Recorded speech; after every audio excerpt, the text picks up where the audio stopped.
If I were to ask pretty much anyone who Charli D'Amelio is, they could probably tell me who she is, or at least give me a vague description of what she does, and the word influencer will probably be tossed around in there somewhere. But what is an influencer? And if you do know what an influencer is, do we truly know the implications of this? Of their job? Is it a job? Are influencers good? Are they bad? Do they do harm? I decided that to find these answers, I would put myself to the test.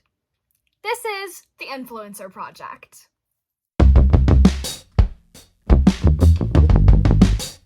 Hi, my name is EmmaMerie Smith, and I am a freshman musical theater major at Long Island University. If you haven't picked up on this is not one of my normal vlogs that I post on my YouTube channel normally. This is actually my final presentation for my honors Introduction to Media Culture class. So in our last unit, we were talking about social media and algorithms and things like that. And we were given, I believe, 7 topics to pick from to take a deep dive into. And I picked the topic of influencers. Now, I decided that I wasn't just going to do some boring research and just find some articles. And so that meant I would become the influencer. So I present to you what I call the Influencer Project. There are 2 rules to the Influencer Project. Number 1, Fight Club. Cannot tell anybody. It's rule number 1. It would mess with the data. Rule number 2, simple, stick to the posting schedule. So I created a schedule for how this was going to work. So I started collecting data on Sunday, December 11th. I didn't post anything. I just collected my starting data on 3 platforms: Instagram, TikTok, and YouTube.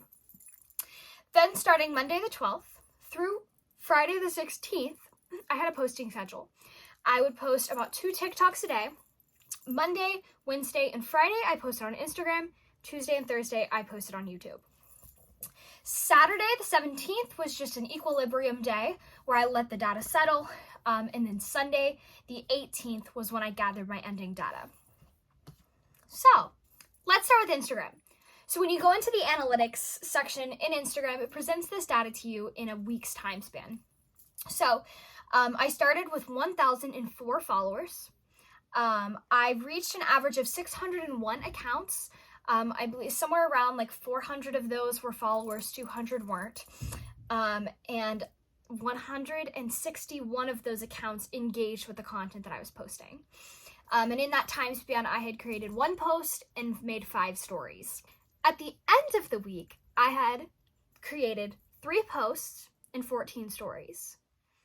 I had reached 727 accounts, 251 of those engaged with my content, and I ended with 1,003 followers. But throughout the week, my follower count fluctuated.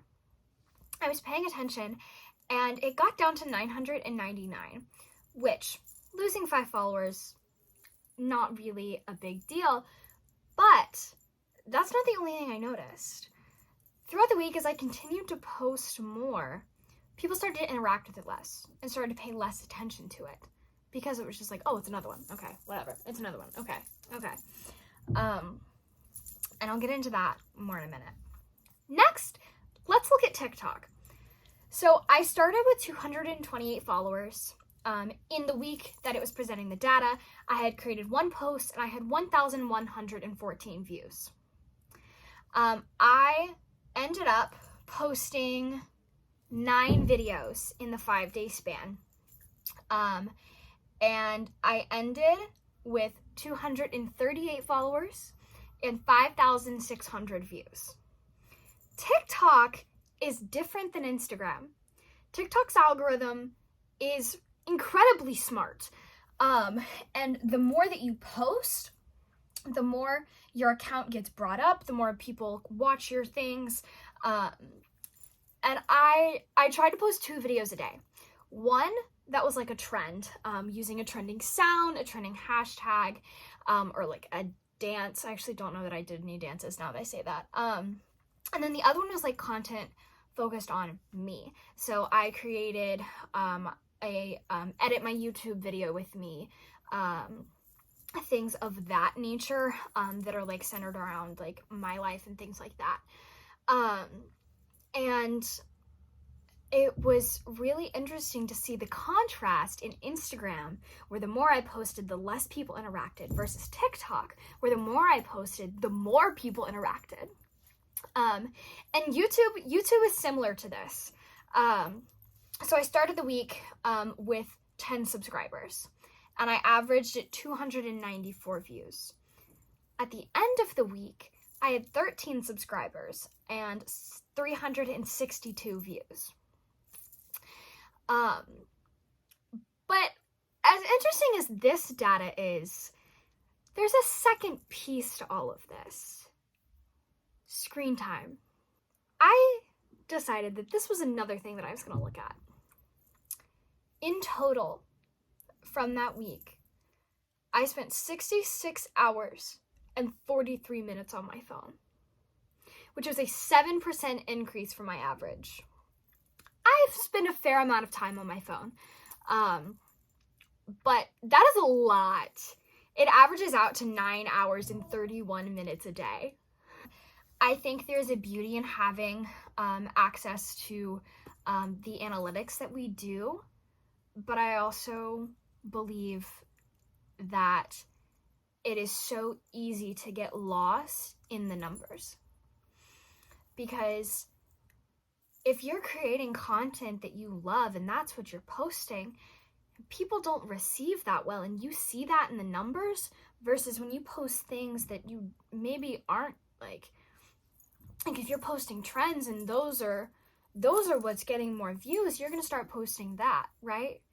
And when we focus and we post on for the numbers, then we start creating this world that isn't true. I think that's a common criticism of influencers, is that they present this unrealistic version of their lives. And that's not entirely their fault. Like, that's just the way that it's set up, and that's the way social media is. But it can be very harmful. And not just to the people that are like taking in this this lifestyle. It was hard posting this week's, like, spending that much time on my phone and that much time like worrying about, does this photo look good enough to post? Okay, this video is taking me really long to edit. I don't want to edit it, but I have to. Like, when this is your full-time job, like, you're creating content for brands and companies that you're partnering with, and then they have to approve it, and you're like, it can get taken out of your own hands. I do not believe that influencers are inherently bad, or that they're going to be the downfall of our world, or anything of that sort. I think that in most cases, they're simply sharing their lives. And that's what I do. They just do it on a much larger platform. And they have a much wider audience, which has, the goods and the bads to it. But I think that we have to be careful with how we receive this information and how we present it.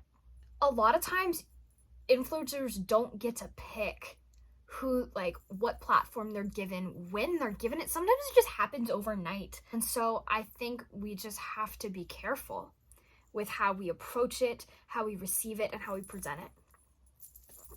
Because otherwise it can be very harmful. Not everything is perfect. Not every day is an aesthetic day. Not every day is a good day. Not every picture is a good picture. And I think that sometimes that can get lost because we're told that we have to present this perfect image. And so I think that's where the downfall is in this image that gets created, and this standard that gets set with how influencers should be and how everyone should be. So there you have it. The Influencer Project. Thanks for bearing with me, and I hope you enjoyed.